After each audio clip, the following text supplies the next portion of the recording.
இல்லை இந்த சமுதாயத்தில் உள்ள பெண்கள் எப்படி போகிறாங்க, போய் அந்த கூட்டத்தில் ஒரு சில பேர் இறந்தும் இருக்கிறாங்கன்னு சொன்னால் இது எவ்வளோ பெரிய கை செய்தால் அல்லாஹுக்கு முன்னால் அவர்களுடைய நிலை என்ன ஆகும் என்று யோசிச்சு பாருங்க. அருமையானவர்களே, இந்த பெண்களுக்கு அவங்க வீட்டில் கணவன் இல்லையா, தந்தை இல்லையா, சகோதரன் இல்லையா, எப்படி இந்த பெண்கள் அங்கே செல்ல அனுமதிக்கிறாங்க? பெருமானார் ஸல்லல்லாஹு அலைஹி வஸல்லம் அவங்க தன்னுடைய குடும்ப பெண்களுடைய தவறான நடவடிக்கைகளை, அவர்கள் வெளியே சுற்றி திரிவதை கண்டிக்காத ஆண்கள் ரோசமில்லாத ஆம்பளைன்னு சொன்னான், த யூத்ன்னு சொன்னான். அவன் சொர்க்கம் போக மாட்டான்னு சொன்னான்.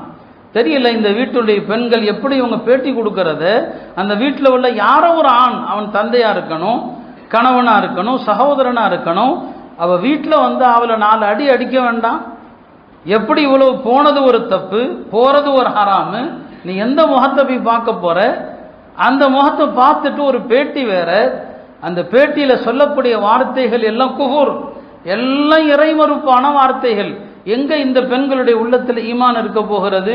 நபி ஸல்லல்லாஹு அலைஹி வஸல்லம் அவங்க நரகத்தில் அதிகம் பெண்களை பார்த்தேன் என்று சொன்னார்களே, நாம் வாழுகிற காலகட்டத்தில் அது உண்மையா இருக்குது. இந்த கூட்டத்தில் ஒரு பெரும்பகுதி முஸ்லிம் பெண்கள் புர்கா அணிந்து கொண்ட பெண்களாக இருக்கிறாங்க. இதை எப்படி அந்த வீட்டுடைய ஆண்கள் அனுமதிக்கிறாங்க?